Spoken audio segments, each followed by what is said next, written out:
අද මම ඔයාලගෙන් පුංචි ප්‍රශ්නයක් අහන්නම්. ඔයාලට බඩගිනි වෙලාවක එහෙමත් නැත්නම් රෑ වෙලා මහන්සි වෙලා ගෙදර ආපු වෙලාවක මුලින්ම මතක් වෙන්නේ මොකක්ද? අනිවාර්යෙන්ම ඒ නූඩල්ස්. විනාඩි 2කින් හදලා ඉවර කරන්න පුළුවන්. හරිම රසයි, වැඩිය මහන්සියකුත් නැහැ. ලංකාවේ අපේ පොඩි දරුවාගේ ඉඳන් වැඩිහිටියා දක්වා හැමෝම ආදරය කරන මේ නූඩල්ස් පැකට් එක ඇත්තටම අපේ බඩගින්න නිවනවද? නැත්තම් මේක අපේ ජීවිතේ කෙටි කරනවද?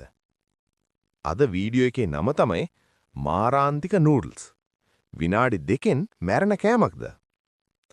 ඔයාලා කඩෙන් ගේන රුපියල් 100 200 නූඩල්ස් පැකට් එක ඇතුලේ තියෙන ඇත්තම සෙල්ලම මම අද හෙළිදරව් කරනවා. ඒ වගේම මේ නූඩල්ස් පැකට් එකේ ඇතුලේ තියෙන අර මැජික් රසකාරක පැකට් එකේ තියෙන භයානක රහස ගැනත් ඔයාලා අද දැනගන්න ඕනේ. මේ විනාඩි 10 ඔයාගේ ජීවිතයට ලොකු වෙනසක් කරන්න පුළුවන්. ඒ නිසා වීඩියෝ එක ඉවර වෙනකන්ම බලන්න. දැන් අපි බලමු මේ නූඩල්ස් හදන්නේ මොන වගේන්ද කියලා. ගොඩක් වෙලාවට මේවා හදන්නේ මයිදා වලින්. මයිදා කියන්නේ තිරිඟු පිටිවල තියෙන ඔක්කොම පෝෂ්‍ය පදාර්ථ අයින් කරලා බ්ලීච් කරලා ගත්ත සුදු පිටි වර්ගයක්. මේකේ කිසිම ෆයිබර් එකක් නැහැ, කිසිම විටමින් එකක් නැහැ. තවත් වැදගත් දෙයක් තියෙනවා. මේ නූඩල්ස් පැකට් එකේ තියෙන නූඩල්ස් තන්තු එකිනෙක ඇලෙන්නේ නැතුව හරිම ලස්සනට තියන්නේ කොහොමද කියලා ඔයාලා හිතලා තියෙනවද? ඒවා නිෂ්පාදනය කරනකොට මුලින්ම කරන්නේ අධික තෙල් ප්‍රමාණයක මේවා ඩීප් ෆ්‍රයි කරන එක. ඒ කියන්නේ ඔයා නූඩල්ස් තම්බන්න කලින්ම ඒක තෙල්වල බෙදලා තියෙන්නේ. මේකට පාවිච්චි කරන්නේ හුඟක් වෙලාවට ලාභදායි පාම් ඔයිල්. මේකේ තියෙන සන්තෘප්ත මේදය අපේ හදවතට කොච්චර අහිතකරද කියලා මම අමුතුවෙන් කියන්න ඕනේ නැහැනේ. දැන් අපි එමු නූඩල්ස් පැකට් එකේ තියෙන වැදගත්ම දෙයට. ඒ තමයි අර පුංචි රසකාරක පැකට් එක. අපිට නූඩල්ස් කනකොට තියෙන අර දිව පිනවන රසය එන්නේ මේකෙන්. මේකේ ප්‍රධාන වශයෙන්ම තියෙන්නේ MSG, මොනෝසෝඩියම් ග්ලූටමේට්. MSG ගැන එක කතා තිබුණත් වෛද්‍ය විද්‍යාත්මකව ඔප්පු වෙලා තියෙනවා මේක අපේ මොලේ සෛලවලට වැරදි සංඥා යවනවා කියලා. ඒකයි අපිට නූඩල්ස් එකක් කෑවම තව කන්න හිතෙන්නේ. මේක හරියට මත්ද්‍රව්‍යයකට ඇබ්බැහි වෙනවා වගේ වැඩක්.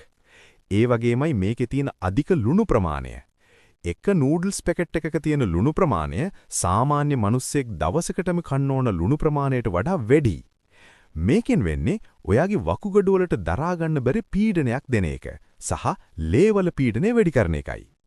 ඔයාලා අහලා ඇති නූඩල්ස් වල ඉටි තියෙනවා කියලා කතාවක් තියෙනවා. ඇත්තරම නූඩල්ස් වල ඉටි තියෙනවා කියන එකට වඩා අපි කතා කරන්න ඕනේ මේවා ජීර්ණය වෙන්න යන කාලය ගැන. ඇමරිකාවේ කරපු පරීක්ෂණයකදී පෙන්වලා තියෙනවා අපි සාමාන්‍ය කෑමක් කෑවම පැය 2ක් ඇතුළත ඒක බඩේ දිය වෙලා යනවා.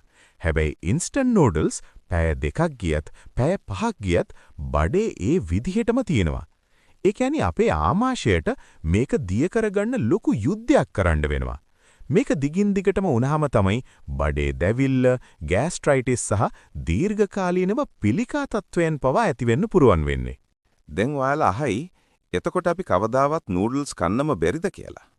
නෑ, අපිට මේක ආරක්ෂිතව කන්න ක්‍රම තියෙනවා.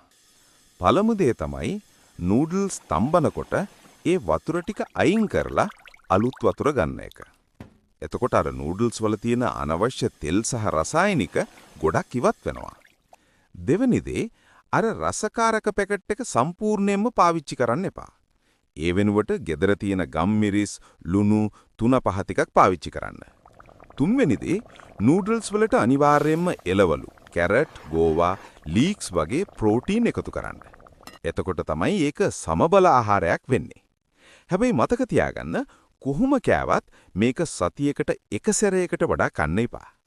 ඉතින් යාළුවනේ විනාඩි 2කින් බඩ පුරව ගන්න ගිහින් ජීවිත කාලයක් පුරා ලෙඩ වෙන්න එපා.